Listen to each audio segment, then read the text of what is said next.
First எடுத்தோடனே எப்போவுமே நம்ம ஷாப்பிங் பண்ண மாட்டோம். ஃபர்ஸ்ட் உங்கள் பாடி ஷேப்பை அனலைஸ் பண்ணிட்டோம் இல்லையா? அதுக்கேற்ற மாதிரி அவுட்ஃபிட்ஸ் சூஸ் பண்ண போகிறோம். அந்த அவுட்ஃபிட்ஸ் ஏன் அப்படி சூஸ் பண்ணுறோம் அப்படின்னா, கம்ஃபர்டபுளாகவும் கான்ஃபிடென்ட்டாக நீங்கள் ஃபீல் பண்ணணும் எல்லா அவுட்ஃபிட்ஸ்லையுமே. அதுக்காக தான்.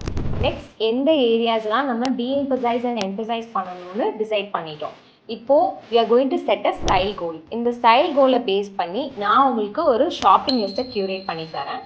ஸோ அந்த ஷாப்பிங் லிஸ்ட்டை வச்சு தான் நீங்கள் ஷாப் பண்ண போறீங்க. ஓகேவா? This way you know what you're buying. எந்த அவுட்ஃபிட்ஸ் நம்ம கரெக்டாக வாங்குறோமா இல்லையான்றது அந்த லிஸ்ட்டை பார்த்து நீங்கள் கண்டுபிடிக்கலாம்.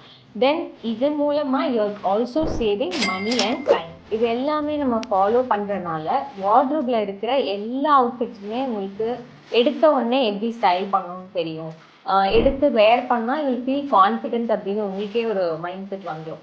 ஸோ என்டையராக this is why we are following all this steps.